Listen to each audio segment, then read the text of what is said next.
Hey guys, welcome back to my channel. I'm really excited to let you guys know that I'm starting a series here on my channel where I'm reviewing every single Christopher Nolan movie.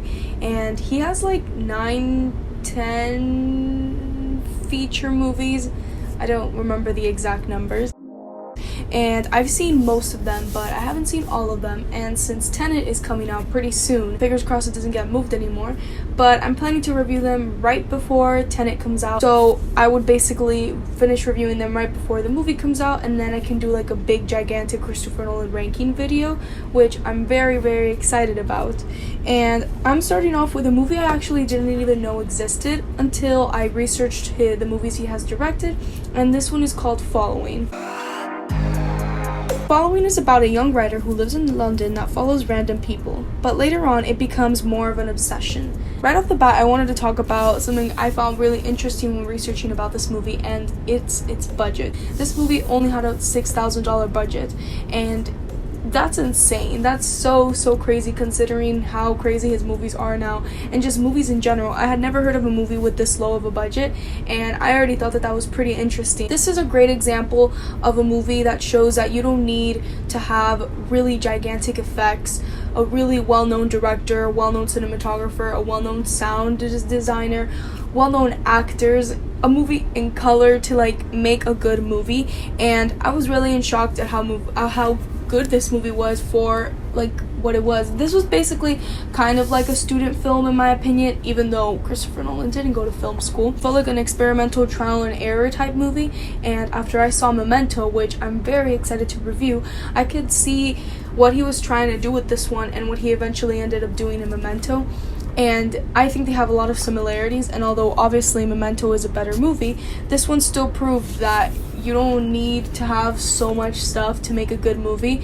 The script works great, and it's just a movie. It doesn't need to have anything else, and it stands really well on its own. I wanted to start off by talking about the actual plot, and to start off, I thought it was really interesting to have this character just like following people. And what I also really liked was that he wasn't just following people to do bad things to them.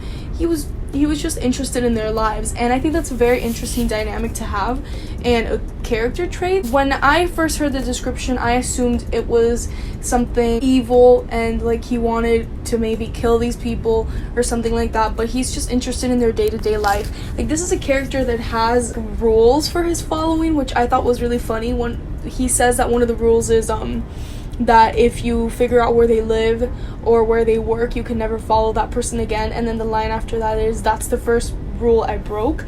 And I thought that was so funny and like interesting to just say off the bat, like, hey, I broke my rules, and you already kind of get to understand the character. I do wish we would have been able to understand the characters a little bit more. This movie is really short. It's like an hour long, I think almost 70 minutes. It's really short when you compare it to like feature-length movie. It's too short for like really interesting characters. You kind of just get to the surface level. So if it might have been a little bit longer, I would have been able to understand the characters just a tad bit more. But for what we were given, I thought that was really interesting. Nolan actually came up with this idea because he was staying in London when he wrote this movie, and he was looking at London and he realized how crowded that place is and how there's so many people, and that's exactly how the main character feels. So you definitely see that reflection going on. And Christopher Nolan also said that his house had been robbed, so he connected the two into having a character that just likes following people. I really like just researching what director's mindset was when writing a movie, and he made a pretty good one for this idea. Something else that I really like about this movie is how it's not set in chronological order, or I should say told in chronological order. There are many like inserts and random scenes that you don't understand, like one of a guy with a glove in his mouth, and you're like, this is so irrelevant, what's the point of this? And then it happens towards the end and you get to really understand the full picture and understand everything. I really like when movies have a broken narrative, because it just makes it that more interesting to watch and more interesting to follow along, because you're dying to kind of fit it all together and in your mind have it be chronological order. Sometimes it's a little bit hard to tell what order things are in, because since this isn't black and white, like the whole movie's in black and white, there's not like a color difference to differentiate it, so you have to pay close attention to if the character has longer hair, shorter hair, a different outfit, and sometimes it could be a little bit confusing. For the most part, I felt like he did a pretty good job with that. It was a little bit confusing sometimes, but he pulled it off. This movie isn't perfect. Like I said, it was his first feature film, so I don't take these negatives as that bad. I have seen way worse movies from directors that like are supposed to know what they're doing, but this movie has some negatives, and one of them I would say is the acting is sometimes a bit weird.